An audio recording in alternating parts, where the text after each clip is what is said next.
summer of 1949 witnessed an aviation first. On the 7th of July, the sleek, new de Havilland Comet airliner was wheeled out of its hangar to meet the press. It was the world's first jet airliner, a triumph of British technology capable of carrying 36 passengers over a range of 1,700 miles at a cruising speed of 500 miles per hour. The American aircraft giants had been beaten to the punch. At a time when Britain's Labour government was urging industry to export or die, it seemed as if its plane makers had come up with a beater.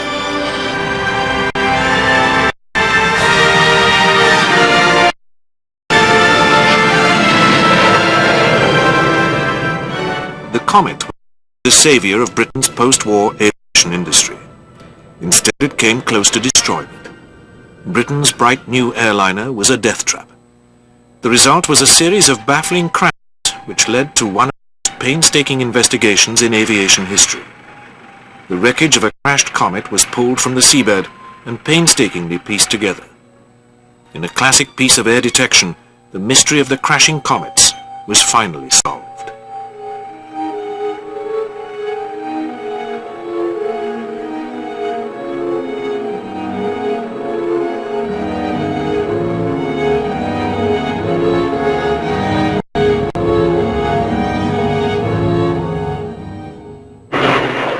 Jet aircraft were on the drawing board in 1939, but it was not until the closing months of the Second World War that they went into action. Germany had developed a number of jet-powered warplanes, of which the Messerschmitt 262 fighter bomber was the most successful. As a fighter, it struck terror into the hearts of American bomber crews as it ripped through their formations, firing rockets and cannon. But it arrived too late, and in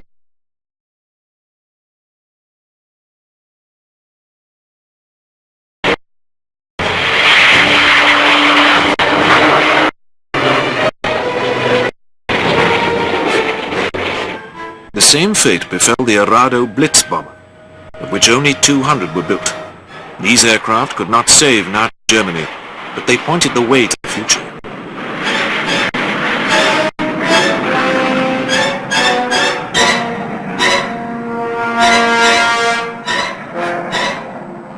The British were not far behind the Germans.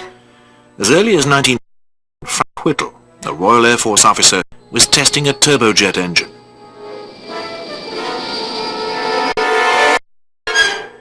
Four years later, Whittle watched the maiden flight of the jet-powered Gloucester prototype, the E-28-39.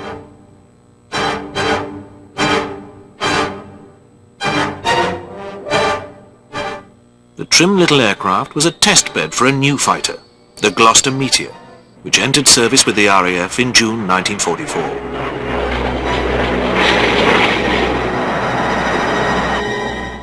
The Meteor arrived just in time to combat the menace of Hitler's V-1 flying bombs, launched against southern England.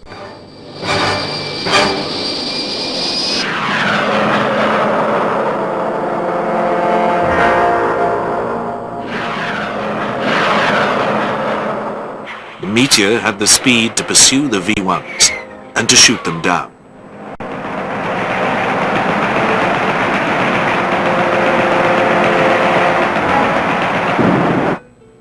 With the onset of peace, the Americans looked set to conquer the air routes with passenger aircraft like the Lockheed Constellation. In 1946, they helped to carry more than 13 million passengers on scheduled flights run by 14 domestic American airlines. In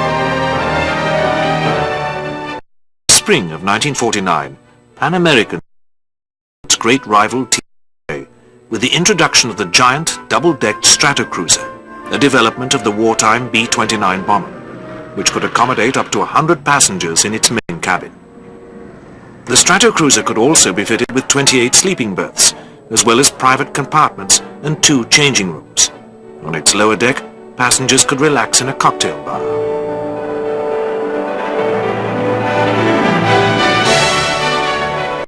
The British struggled to keep up, with aircraft such as the Avro Tudor, a descendant of the Lancaster bomber.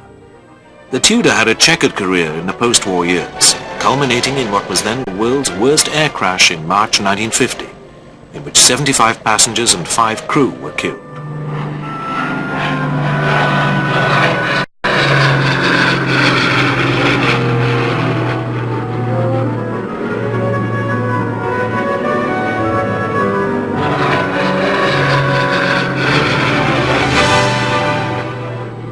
future lay with jets. In the quest for supersonic flight, the de Havilland Company built the experimental DH-108. It eventually broke the sound barrier in September 1948, but not before it had killed 2 pilots, one of them the son of its designer. The DH-108 was the brainchild of Sir Geoffrey de Havilland, seen here on the right, under the nose of another of his aircraft, the elegant all-wooden Mosquito fighter bomber of the Second World War.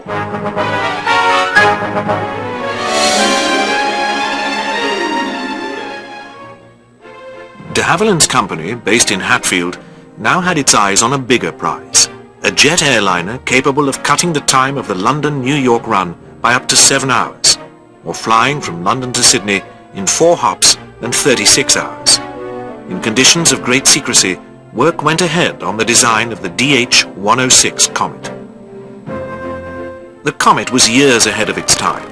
It was designed to fly faster and higher than any other airliner of the day, wresting the initiative back from the dominant manufacturers in the United States.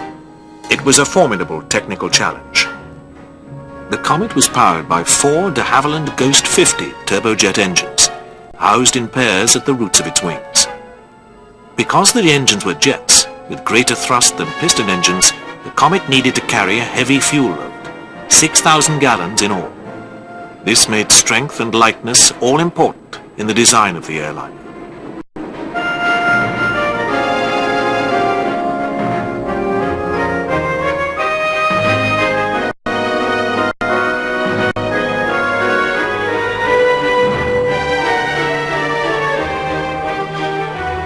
De Havilland's chief test pilot, the former night fighter ace John Cat's Eyes Cunningham, kept a close eye on de Havilland's handiwork.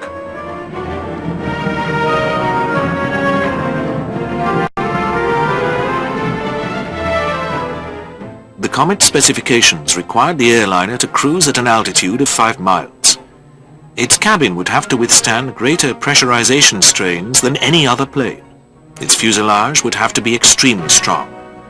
To solve what was essentially a metallurgical problem, the Comet was built with a new aluminium alloy, the thickness of which was no greater than a postcard.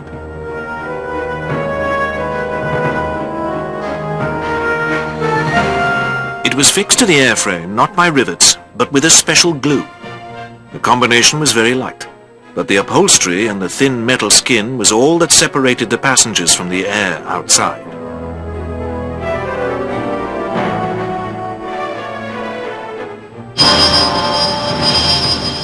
By the time the Comet was rolled out for its first official flight, one of Britain's 2 nationalised airlines, BOAC, had ordered 14 of them at £450,000 each.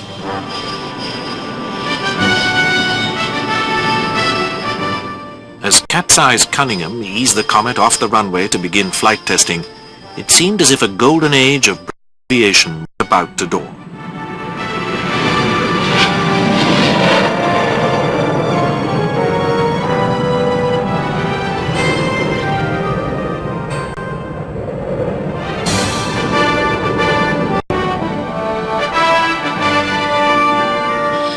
The testing of the Comet proceeded smoothly at Hatfield.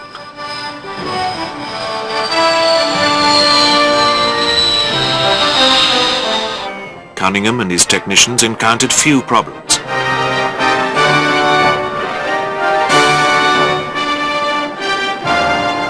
If all went as planned, airlines wanting to use gas turbine-powered aeroplanes would have to look to Britain, in the short term at least. September 1949. At the Farnborough Air Show, a critical audience gathered to watch the Comet reveal the shape of airliners to come. All eyes were on the revolutionary new aircraft as it took off.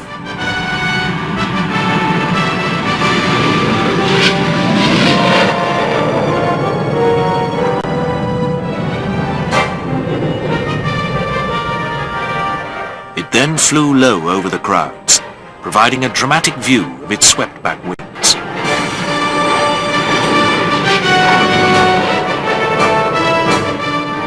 De Havilland was poised to sell air travel at a profit. Orders came pouring in. The program was launched to speed up the production line. Meanwhile, BOAC undertook an intensive program of route proving and crew training.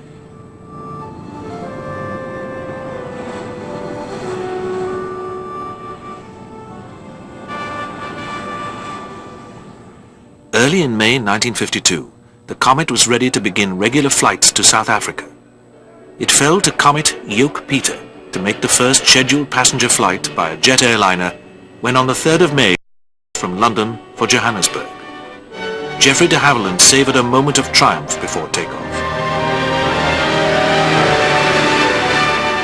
All went well for 6 months. The Comet's debut had overshadowed the launch of Pan Am's cheap transatlantic tourist-class Rainbow service flown by the new propeller-driven 82-seat Douglas DC-6B. One by one, new routes were introduced to Singapore, Colombo and Tokyo. To the critics who claimed that the 36-seat Comet was an uneconomic aircraft operated solely for reasons of national prestige, BOAC replied that its fleet was flying at a handsome profit.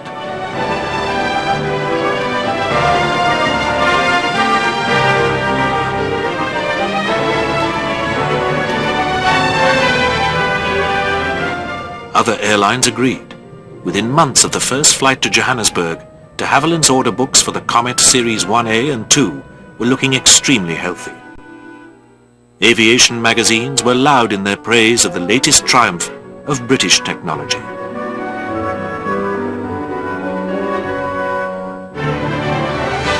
The French airline, UAT, was one of a number which bought Comets for its fleet.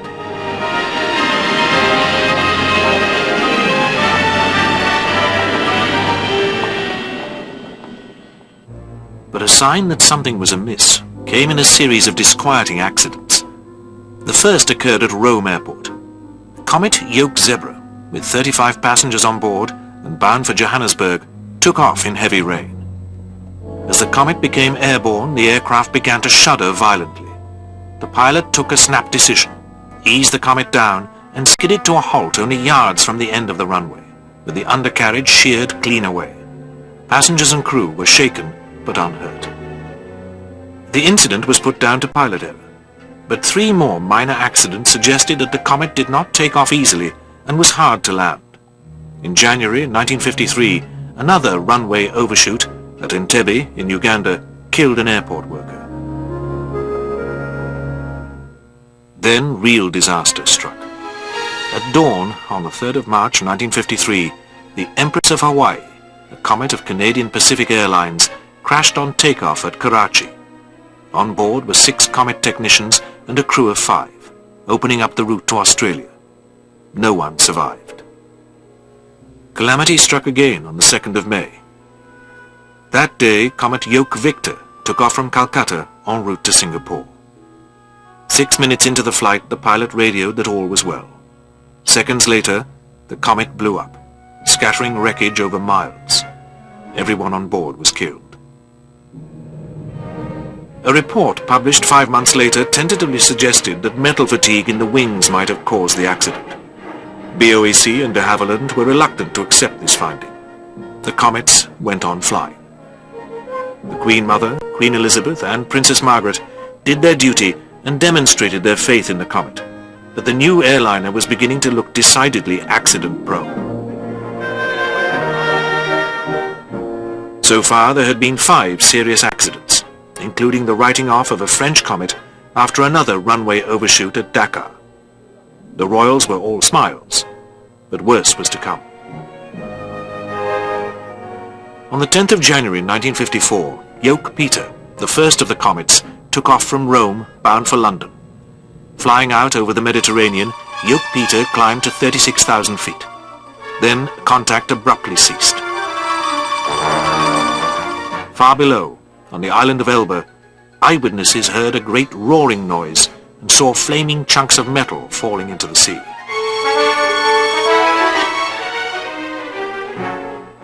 Comet flights were immediately suspended. At first, sabotage was suspected. Civil unrest between the Greek and Turkish populations of the British Crown colony in Cyprus were boiling up to a bloody climax. The Greeks wanted union with Greece. The Turkish Cypriot community wanted independence.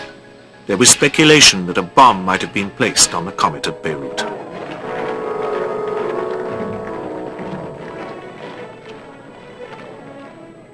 Sabotage was a convenient theory for de Havilland and BOAC, but it did not satisfy some experts who suspected that Yoke Peter had suffered a catastrophic loss of pressurization. A number of modifications were made to the comet, and these were rigorously flight tested. But no one really knew what had happened to Yoke Peter, which lay 80 fathoms deep at the bottom of the Mediterranean.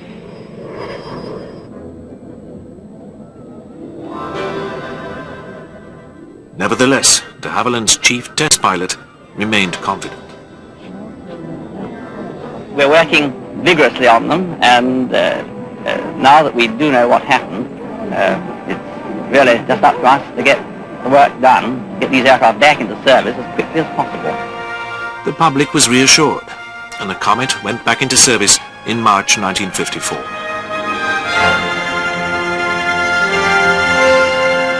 For a few weeks, all seemed well. Then, on the 8th of April, a comet of South African Airways took off from Rome for Cairo. 7 minutes after takeoff, the captain radioed that he was climbing to 36,000 feet. Then silence descended. The comet was never seen again. Once more, the comet fleet was grounded. A note of desperation entered BOAC's handling of the crisis.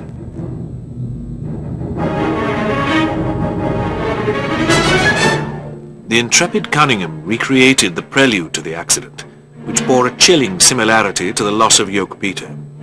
Both comets had taken off from Rome, and both had lost radio contact over the sea at the zenith of their climb.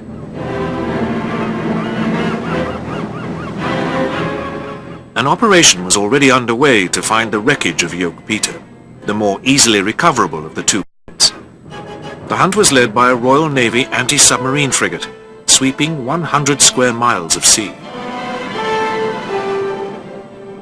Back at home, the British government belatedly withdrew the comet's certificate of airworthiness. An investigation was ordered. No stone was to be left unturned. Money was no object. The comet mystery had to be solved.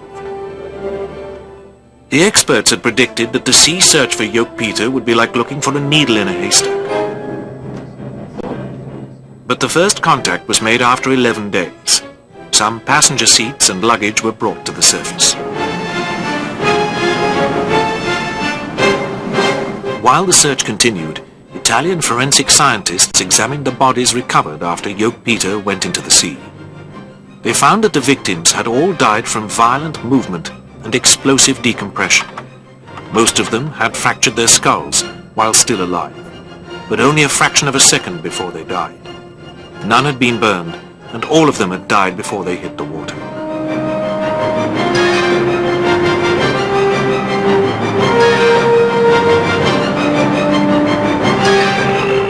Television cameras were lowered to the seabed to pinpoint sections of the wreckage of Yoke Peter.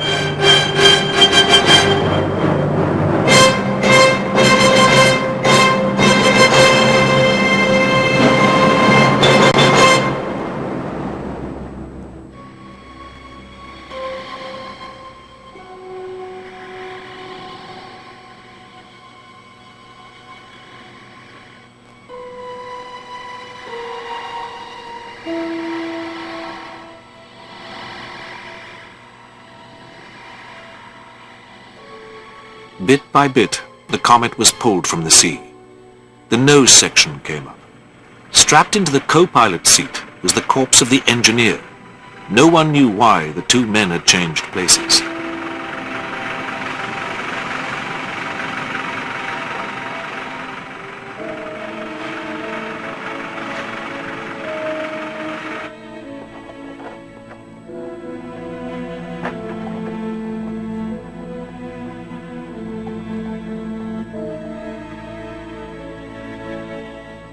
The rear spar, some 60 feet long, was recovered from its watery grave. Then the jet engines and undercarriage were brought up. At the Royal Aircraft Establishment at Farnborough, the recovered Yoke Peter and 3 brand new comets were subjected to an intensive series of tests by a team of experts under the direction of Sir Arnold Hall. It took 5 months and £2 million to come up with the answer.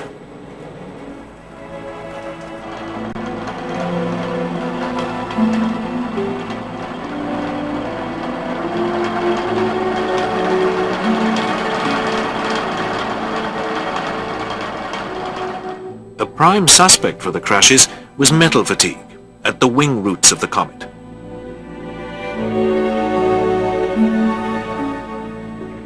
By now, nearly all of Yoke-Peter had been hauled up from the seabed.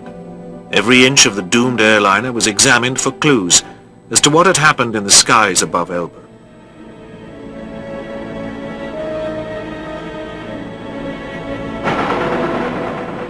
A tank was built to accommodate the fuselage and wings of a comet.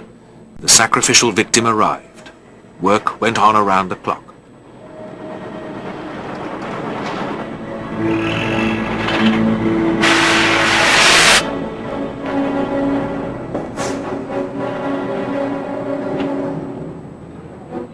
When all was ready, water was pumped into the tank.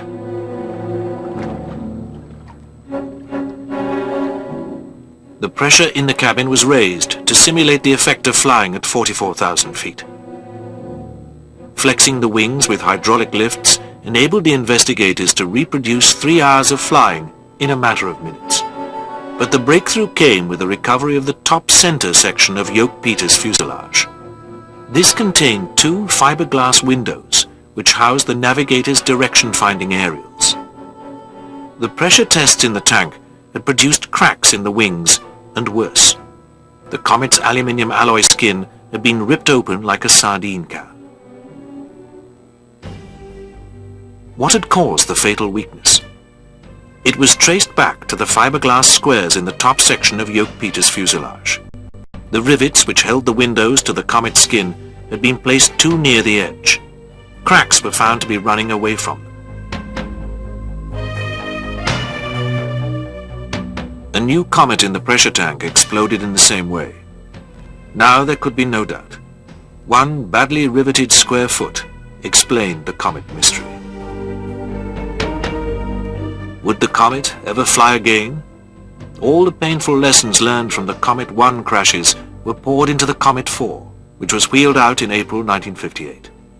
De Havilland will always be grateful to BOAC for the confidence which you showed in us by giving us a second chance to make the Comet work. De Havilland were back in the race to become the first transatlantic jet carrier.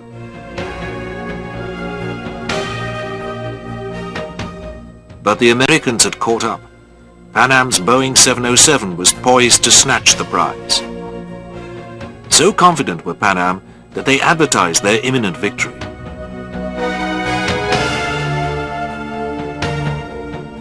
But they were beaten to the tape by the Comet 4. On the 4th of October 1958, 3 weeks before the first 707 crossing, 2 Comet 4s landed, one in New York from London, the other in London from New York.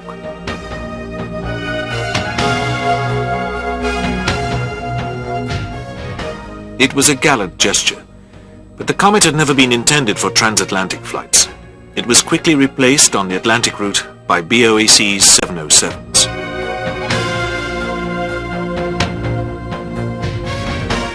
Nevertheless, pride had been salvaged, and the Comet's commercial life on other routes lasted another 22 years.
Strange lights playing a game of tag in the sky. What are they? A sinister metal mass suspended over the sea. What is it? Fireballs lighting up the night. A sudden searchlight beam from the underside of a strange craft. Objects escaping from Earth's atmosphere at incredible velocity. What are they? Could aliens have visited the Earth? Some writers have suggested that mysteries like the ancient patterns drawn in the Peruvian desert at Nazca, which can only be wholly seen from the air, have an extraterrestrial origin. Could the figures in this prehistoric cave painting represent creatures in spacesuits? Or the geometry of Maya temples point the way to the stars? Could stranded alien visitors have fashioned the brooding statues which dominate Easter Island?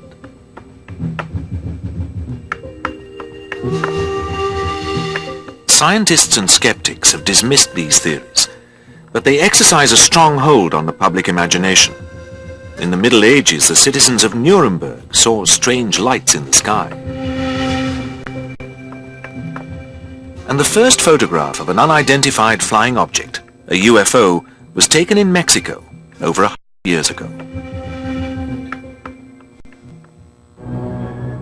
But it was during the Second World War, when technologies of all kinds were making giant leaps forward, that sightings of UFOs began to increase. Were the forces unleashed by the conflict being monitored by observers from outer space?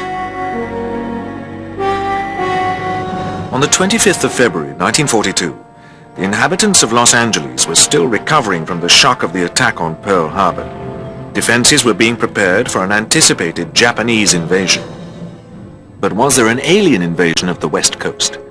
This retouched photograph shows searchlight beams around a strange aerial object over Culver City. The incident was reported to the U.S. Army's Chief of Staff, General Marshall, and in turn he informed President Roosevelt.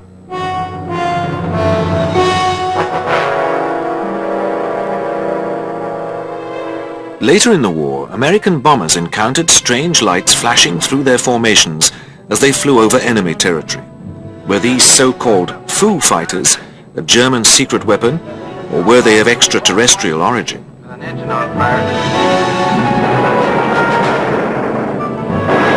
A new and terrifying era dawned in 1945 with the testing of atomic weapons and then their use against Japan.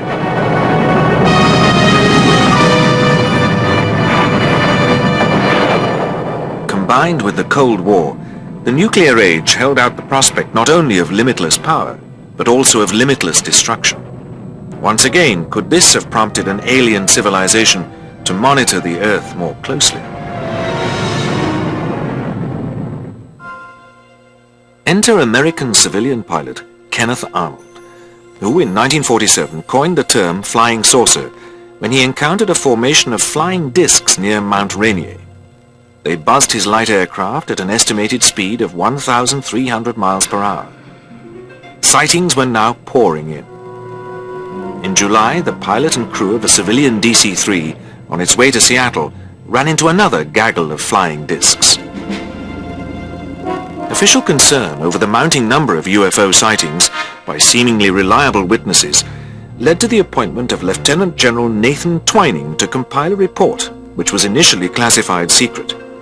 Twining stated that the phenomenon reported is something real and not visionary or fictitious. The sense of a growing security threat was heightened by the strange death of a U.S. Mustang pilot, Captain Thomas Mantell, in January 1948. Mantell was flying at altitude, without oxygen, chasing what he reported as a colossal disc-shaped object. The wreckage of his Mustang was found scattered over a mile of Kentucky countryside. There was no shortage of sightings from the ground. This amateur footage was shot in Montana in 1950 and has been the subject of close but inconclusive analysis ever since.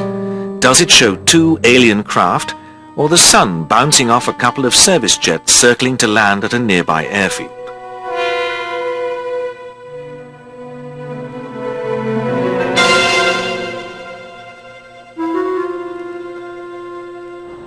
In July 1952 came the so-called Washington flap, the biggest UFO scare in American history. A series of sightings was followed by a hectic 24 hours in which flying discs played a cat-and-mouse game with US Air Force fighters. The progress of the discs was caught on radar screens, which estimated their speed as up to 1,000 miles per hour. Dozens of eyewitnesses saw the discs float over the Capitol, like a science fiction movie come to life. Inevitably, hoaxers were now moving into UFO territory.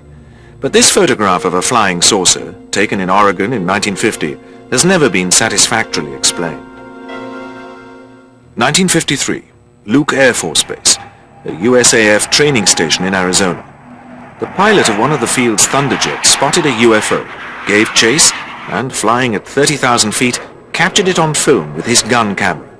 No other military aircraft were reported in the area.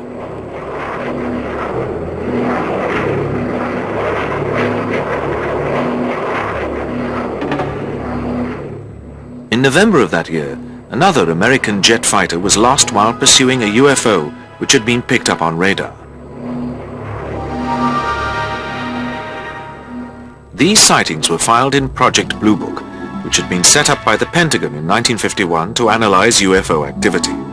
Blue Book eventually logged some 12,600 sightings before it was wound up in 1969. The files can now be inspected in Washington at the National Archives. Blue Book was essentially a public relations exercise. The records of a more shadowy intelligence gathering outfit, the U.S. Army's Interplanetary Phenomenon Unit, founded by General Douglas MacArthur in 1945, have never been made public. In the early 1950s, pilots of the British Royal Air Force also encountered UFOs. This one on a training flight over southern England. By the time it got to the overhead position, it appeared to be moving at quite a fast, fantastic speed, and my impression of it, more or less a photographic impression, was of a round object, quite distinct outline, still with the same intense light, with the maximum light around or towards the periphery of the circle. In 1958, the crew of a Brazilian naval vessel engaged in marine research off an island in the Atlantic saw this strange object. One of them, a keen photographer, took these pictures as the object moved in and out of the cloud base before suddenly shooting off at great speed.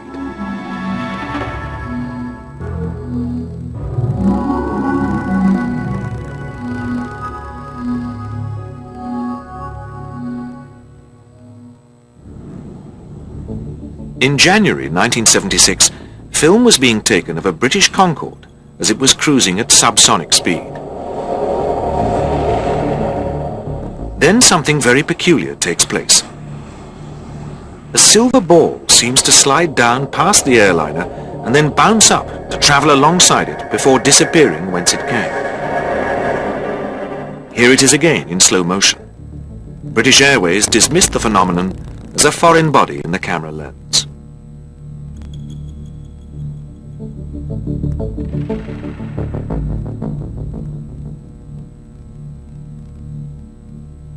There have been hundreds of well-attested UFO sightings by the crews of airliners. In November 1986, a Japanese airline, 7 Alaska, was tracked by a huge walnut-shaped UFO estimated to be at least twice the size of an aircraft carrier.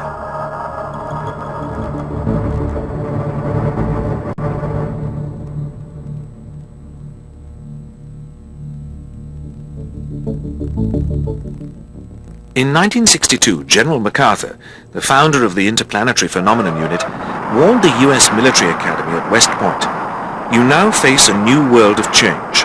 The thrust into outer space marks the beginning of ultimate conflict between a united human race and the sinister forces of some other planetary galaxy."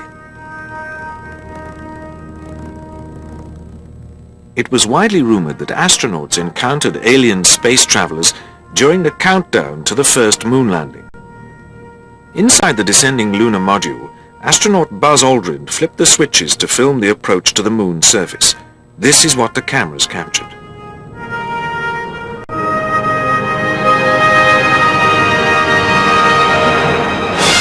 Was the lunar module being closely observed by the crews of alien spacecraft? A Japanese UFO magazine doctored the pictures and claimed that they showed an alien attack on the lunar mission. The story spread like wildfire, but the UFOs were merely reflections of lights inside the lunar module. We have main engine start. 3, 2, 1. Solid motor ignition and liftoff. The space shuttle has also provided its quota of extraterrestrial curiosities. The Discovery shuttle, orbiting 350 miles from Earth, captured on film several objects seemingly escaping from the atmosphere at phenomenal speed.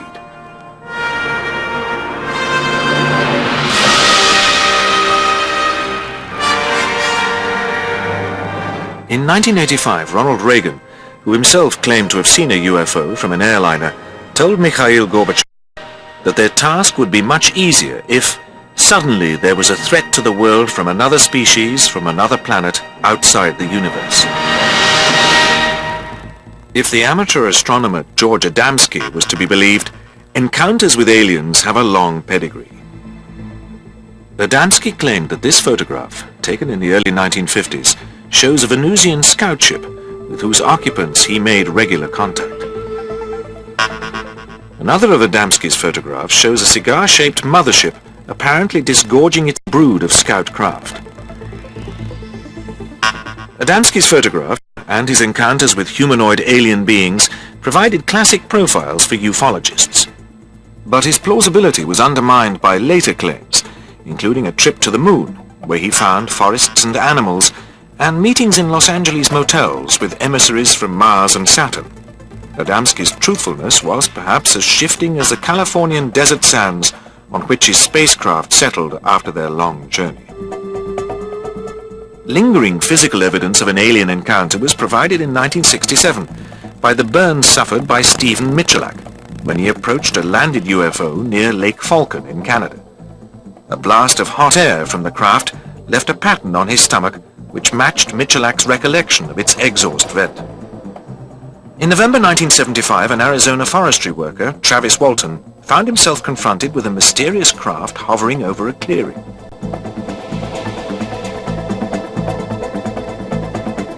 It was hovering up here, just below the tops of the trees, and it was about 20-25 feet in diameter. And I could hear a sound coming from it. It was kind of a very strange mechanical sound. And I was kind of wrestling with the idea of being so close to this. I'd expected it to take off, you know, and in running up here, I figured this was my last chance to, you know, to see this thing up close. But I decided I'd better get the hell out of there. And as I raised up and turned to go, I felt this numbing shock and blacked out. Walton claims he came to inside the craft, where humanoid aliens conducted medical experiments on him. Later, he submitted himself to 2 lie detector tests to determine the truthfulness of his tale.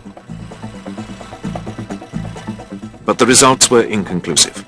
Was Walton a liar, or had some traumatic experience tripped a false memory of alien abduction in his brain? On a November night in 1976, Mrs. Bowles and Mr. Pratt were driving home from Winchester in southern England. First, they noticed a bright orange light, seen by many other people that evening. Then the controls of the car went haywire. We were doing about 20 mile an hour, maybe 20-25 mile an hour. Done about 70 yards then, all of a sudden this car suddenly went crazy. It just leapt off the road to the right, and the engine started to rev. We hit the grass verge, which is a very wide grass verge, about 15 yards wide. That was when we see what I shall say a cigar-shaped object hovering in front of us. Inside were 3 figures. Yes, they had it like a cockpit. In the cabin was in the front of the cigar-shaped thing, and was lit up, but not glowingly lit up. It was a very easy light to look at. It was hovering. It had either steam or vapor coming out like gas jets. Then I see one of these figures get out of this thing, this object, and it started walking across towards me. Yes. Now, as it was walking across towards me, I heard a whistle. Which I didn't hear. So it's like a whistling kettle starting to whistle. Now he had on like a boiler suit, but it was with a polar neck collar.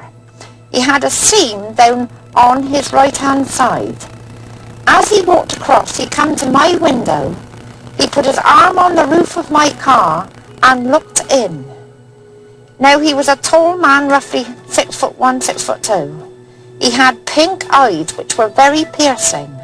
Perhaps the most notorious of all alien encounters occurred nearly 30 years earlier, in July 1947, in the New Mexico desert. A ranch foreman found the debris of what seemed to be a crashed spacecraft. The apparently indestructible fragments of metal were unlike any earthly material. Personnel from nearby Roswell Air Force Base sealed off the area, and an official statement announced that a flying saucer had been recovered. Then the Air Force backtracked, claiming that it had found a crashed weather balloon. For many years, rumors circulated that Roswell was one of 3 crash sites in the area, from 2 of which alien bodies had been recovered. In 1995, these rumors were given controversial substance with the broadcast of an 8mm film, purporting to show autopsies being conducted on the corpses of aliens recovered from one of the crashes. Skeptics maintain the film is a brilliant special effects hoax. Our Sun and its family of planets is just an everyday star in an everyday galaxy. In our galaxy alone, there are 1,000,000 times 1,000,000 stars. And when some of these stars were formed, planets might also have been formed capable of sustaining intelligent life which might visit us. The UFOs which might carry these visitors take a number of shapes, including the classic saucer profile, the cigar-shaped mothership, and the glowing disk with flashing lights.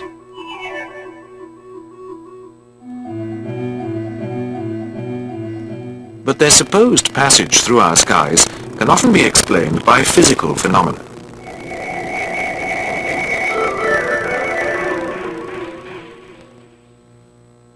This spectacular film was shot by a holidaymaker in the Rockies. It was subsequently proved that it does not track a UFO but a meteor fireball, a chunk of rock as big as a 3-story house.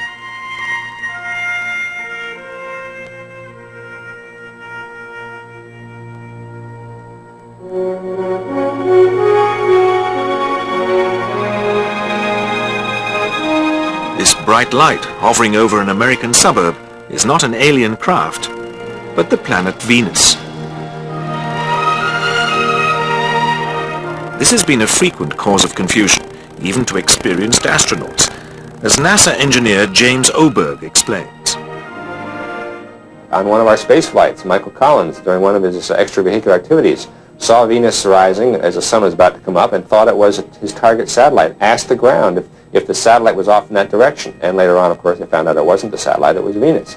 There was even a case where a man, before the UFO phenomenon began, a train conductor backed his train off the track because Venus was coming down the track at him. He thought it was an oncoming train.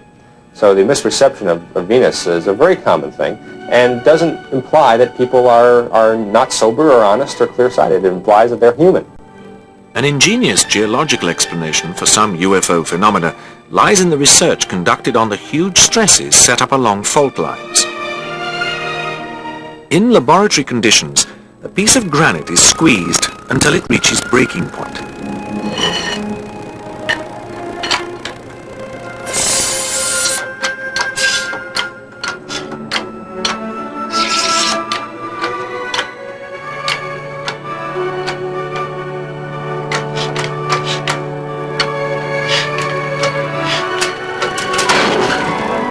The splitting granite releases a burst of radio frequency, and something else happens. Filmed in darkness and slow motion, the breaking granite also releases bright balls of plasma, consisting of hot ionized gas sustained by the radio frequency emitted by the splitting rock. These might be tiny in a laboratory pressure chamber, but would be rather more spectacular when set up by the groaning San Andreas Fault.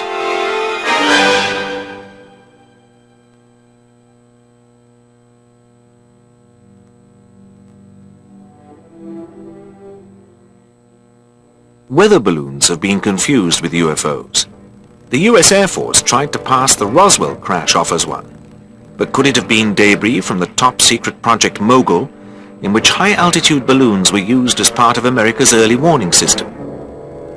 Strange lights in the sky, however spooky, can sometimes have an entirely earthbound origin. This is not a flying saucer, but a light aircraft, fitted with an array of twinkling lights which, when seen from the right angle, spell out an advertising slogan.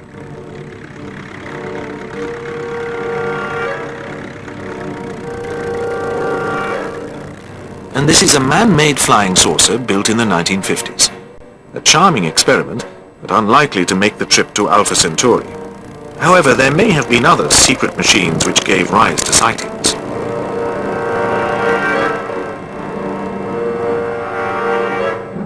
In recent years, a spate of sightings has coincided with the testing of stealth aircraft, whose striking radar-resistant profiles could easily be confused with a UFO by the untutored eye.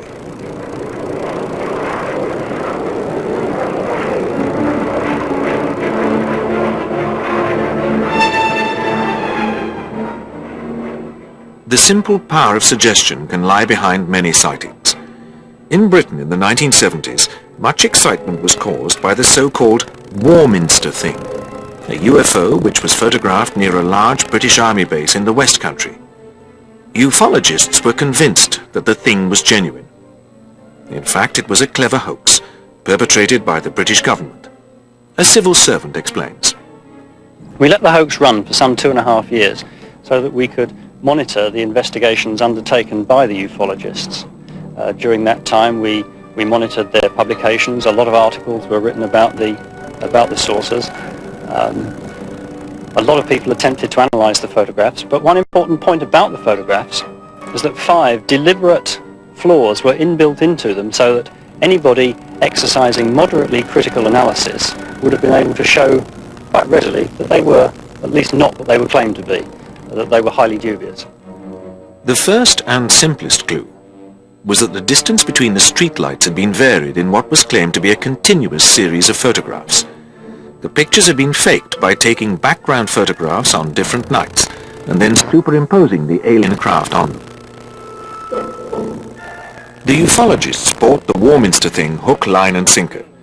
But what are these things, captured in 1978 by a film crew aboard a transport plane in New Zealand? A whole host of objects was filmed. No convincing explanation was ever discovered.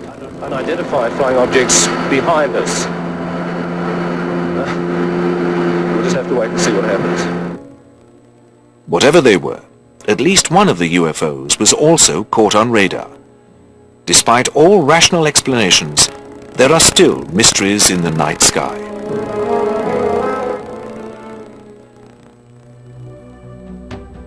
There is an underlying statistical improbability when dealing with UFO sightings.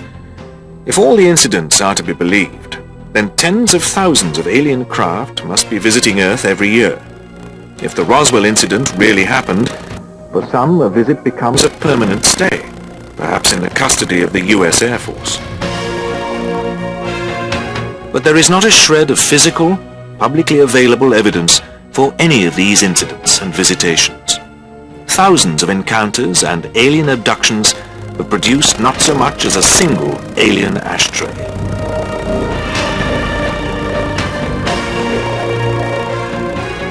Could UFOs be no more than a modern projection of the demons which have haunted humans from ancient times? Or perhaps the ambiguity which surrounds their appearances is engineered by the occupants of these elusive craft? Or are governments guarding secrets they do not wish the public to know?